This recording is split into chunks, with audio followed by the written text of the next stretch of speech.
Gold trusted gold buyers మీరు తాకట్టు పెట్టిన బంగారాన్ని విడిపించి ఈ రోజు ఉన్న మార్కెట్ ధరకు కొనబడను. బలగం లాంటి అంత బిగ్గెస్ట్ బ్లాక్ బస్టర్ అంటే అటు కమర్షియల్గా ప్లస్ ఇటు క్రిటిక్ పరంగా అన్ని రకాలుగా మంచి సినిమా అది.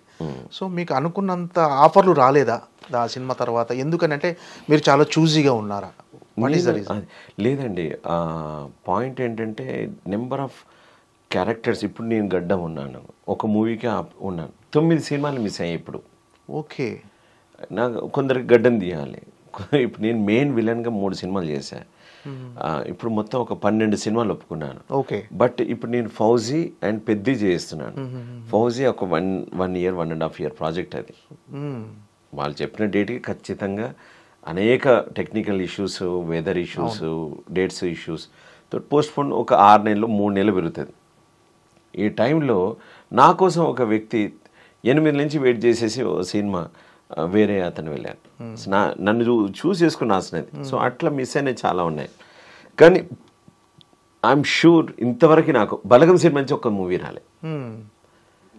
నాకు వచ్చిందల్లా ఆకాశవాణి మూవీ నుంచే. ఆకాశవాణి. కానీ నేను రికగ్నైజ్ అయింది మాత్రం బలగం నుంచి.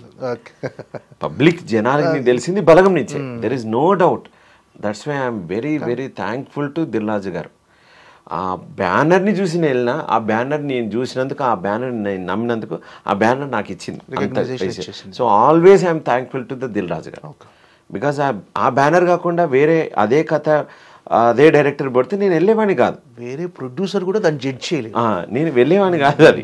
సో ఇట్స్ హిట్ కావడం కూడా ఆయన పాత్ర చాలా ఉంది. నాకు I know everything. So that's why I'm very thankful to Dil Raju sir families. And నాకు భవిష్యత్తులో డెఫినెట్లీ ఇట్ కమ్స్. నేను మీకు చెప్పాను కదా, only work work work it comes. Okay, mime అనేది మీరు అన్నట్టుగా all art, mother of all art అన్నట్టు. సో మీకు డెఫినెట్గా ఎలాంటి క్యారెక్టర్ ఇచ్చినా చేసేయగలరు అవలీలుగా, అందులో నో డౌట్. ఫౌజీలో ఏంటి సార్, ఎలాంటి క్యారెక్టర్ మీది? ఫౌజీలో ఒక important character, we cannot relieve, but it's very important character. చాలా ఇంటర్వ్యూస్ చెప్పినాను. మాకు 30 నుంచి 40 కేజీల గొలుసులు లిటరల్గా వేసి అను రాఘపూడి గారు ఈజ్ అమేజింగ్ డైరెక్టర్ అండి. So I'm very happy to work with him అండి. డీటెయిల్డ్గా నేను స్టేజ్ మీద పెర్ఫార్మెన్స్ మైమ్ షో చేస్తే డైరెక్ట్ ఆడియన్స్తో ఉన్నటువంటి ఒక లింక్ ఉంటుంది. ఆ ఆనందం ముందు ఏ ఫీల్డ్ పనికిరాదు.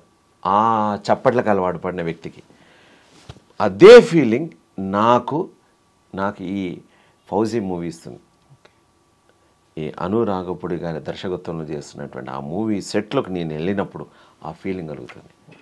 వెన్ ఐఎమ్ వర్కింగ్, నాకు షార్ట్ అని చెప్పినప్పుడు చాలా తక్కువ పాటే చేసే ఇప్పటిదాకా, కానీ అది అంత తృప్తి నిజాయితీకి ఇచ్చింది. I'm eagerly waiting. అందుకే నాకు ఎన్ని సినిమాలు వచ్చినా పోగొట్టుకోవడానికి సిద్ధంగా ఉన్నాను. ఎందుకంటే హీస్ డెడికేషన్ చూశాను, అతని యొక్క డెడికేషన్, అక్కడ డిఓపి గారి వర్క్ అమేజింగ్ సార్. ఓకే, అంటే ప్రభాస్తో కాంబినేషన్ సినిమా, ప్రభాస్ గారితో కాంబినేషన్ సీన్స్ ఉంటాయి అన్నారు. ఉంటాయి. పెద్ద సినిమా, ఒక 120 రోజుల వర్క్. ఇప్పటిదాకా ఒక 30 days చేసాం. ఇంకా ఇన్ని రోజులు పని చేయాల్సింది ఉంది. At least minimum another 100 days or 70 days minimum work చేయాల్సింది ఉంది. సార్ అంటే ఫౌజీ గురించి ఇప్పటివరకు మీరు చెప్పారు, అంటే అను రాఘపూడి గారు ఎంత అద్భుతంగా తెరకెక్కిస్తారు ఆ సినిమా గురించి చెప్పారు.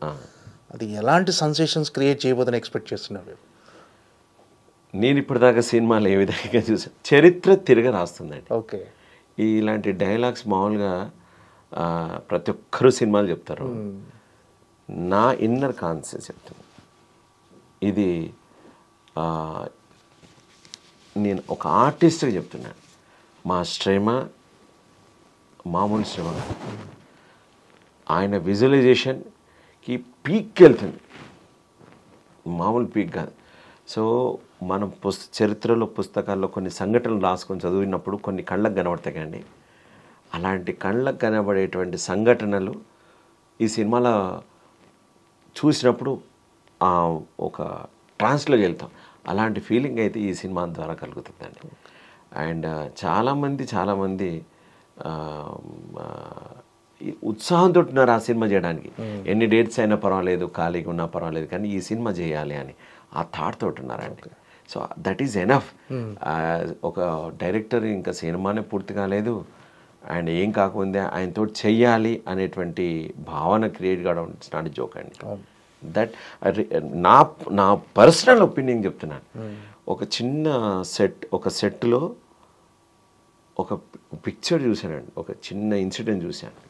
అవి చూస్తే నిజంగా ఒళ్ళు గుగురుపాటు వచ్చేసి, బా ఇది యాక్టర్ మేమే యాక్ట్ చేసామని తెలుసు, మేమే చేసామని తెలుసు, ఇంత దారుణంగా ఒకప్పుడు ఇట్లా ఉండేదా మనకి, మా బాబోయ్ అని ఒక సైలెంట్కి వస్తాం. ఓకే. సో చాలా అద్భుతమైన సీన్స్ ఉంటాయండి. ఓకే. పెద్దిలో సార్, పెద్దిలో ఎలాంటి క్యారెక్టర్ రామ్ చరణ్ గారితో? పెద్ద ఒక రామ్ చరణ్ గారు ఉన్నటువంటి ఒక విలేజ్లో ఉంటే నేను ఒక ఆర్టిస్ట్. ఓకే. అంత డైలాగ్ వర్షన్స్ ఉన్నాయి ఏమీ లేవు, బట్ ఆ గ్రూప్లో నేను ఒకడిని. Okay. So they took it me as a sir we need a one group please రండి అని చెప్పి చేయిస్తున్నటువంటి క్యారెక్టర్. సో కొన్ని ఇలా ఒప్పుకోవాల్సి వస్తుంది, కొన్ని అలా ఒప్పుకొస్తుంది. కానీ ఐ వాచ్డ్ ద పెద్ద movie, DOP Rathnavel garu sir, hats off sir, amazing. Rathnavel garu ఒక యాంగిల్ పెట్టినారంటే రామ్ చరణ్ గారు ఇంకో లెవెల్లో కనబడుతున్నారండి.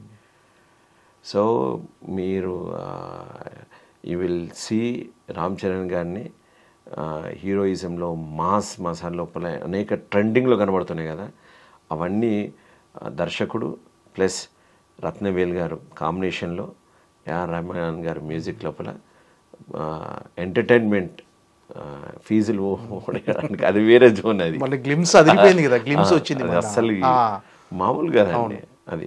సో నా పాత్ర చాలా చిన్నది, నాకు అసలు ఊరికే వన్ ఆఫ్ ద విలేజర్గా ఉంటాను అంతే. కానీ నేను ప్రక్రియ చూస్తున్నాను కదా, అద్భుతంగా ఉంటుంది. రామ్ చరణ్ గారు